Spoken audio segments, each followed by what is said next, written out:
Movement is medicine. We only have one of these bodies through this life. And if we use it like God intended it, we're moving every day, we're walking, you can take the stairs instead of the elevator, whatever it may be, and everybody has different levels of ability. If you stop moving, you lose the ability. Pharmaceuticals and drugs can do only so much.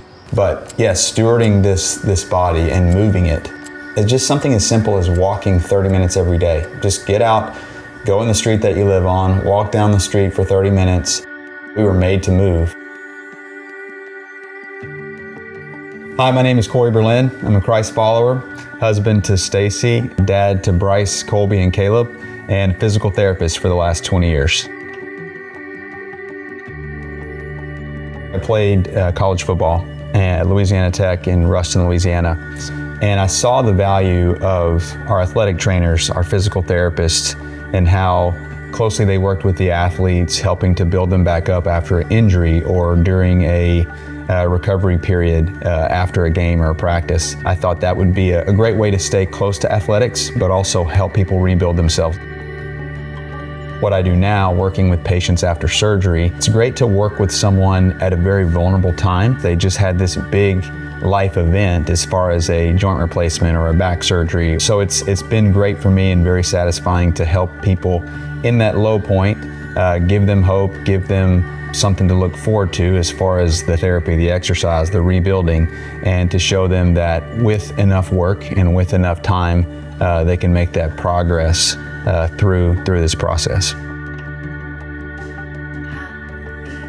I'd never thought about running as something that I would enjoy. A couple of my friends just invited me to run and train for a half marathon. This was right before I turned 40 years old. So they were kind of pulling me in saying, hey, you're about to turn 40, let's get you doing something cool and big. And I started training for that with them, and my competitiveness just took over. I saw that I could not only compete with myself, but compete against other people, compete against the clock. And I saw the progress happen very quickly, and that's kind of how it took over.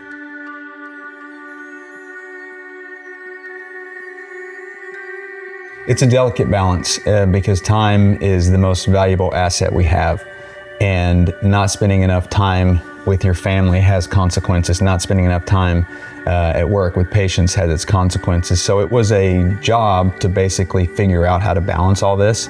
And the only solution for me was getting up at 4:30 in the morning, starting my run at 5, being back home before the boys and Stacie wake up to help them get ready for school, to get ready for the day. So it was finding that balance and a little bit of sacrifice. You're sacrificing some sleep, you're sacrificing some time at night. You got to go to bed earlier so that you can wake up and be able to do these things. But it can be done. It can be done, and there's just times that you have to sacrifice a little bit here. But the blessing for me has been the support that Stacie and the boys have given me, my parents, my in-laws. They love the fact that I'm going out and I'm able to compete and I'm able to stay active. And it's a great example for my kids. They see somebody that is a professional, that is a dad, that is a husband, and he can still take the time to run these marathons, to put all this training in. It's not impossible. It can be done.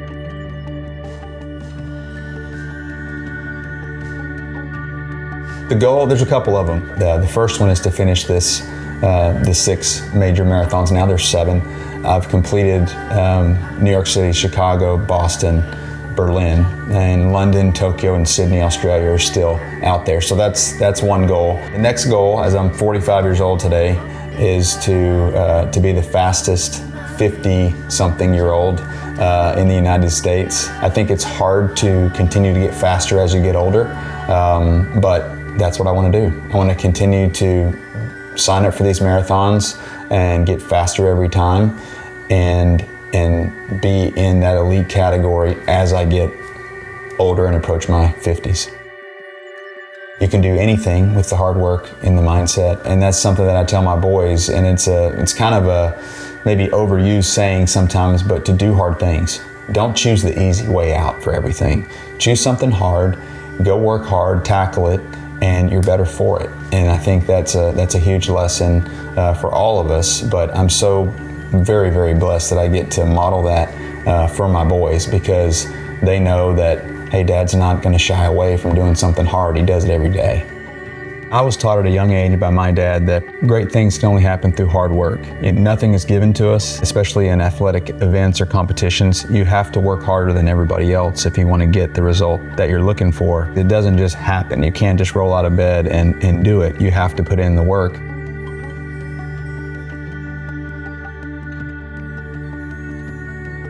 Boston Marathon is world-renowned, and for a great reason. It's probably one of the oldest marathons in the world.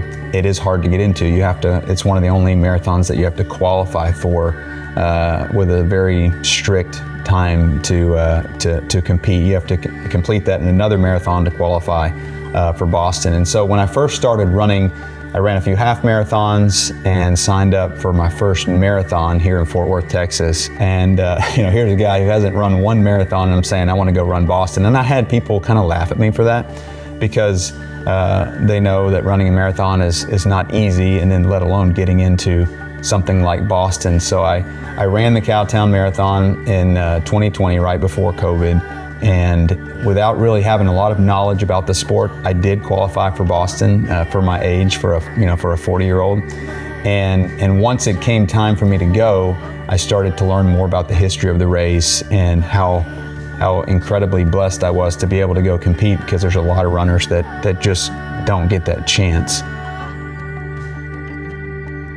It's just never too late to start taking care of yourself better, trying to steward this body that God's given us. Anyone can do it at any age. I've seen marathon runners at the New York City Marathon, the biggest marathon in the world, that are 20 years older than me, that are out there just absolutely enjoying the sport.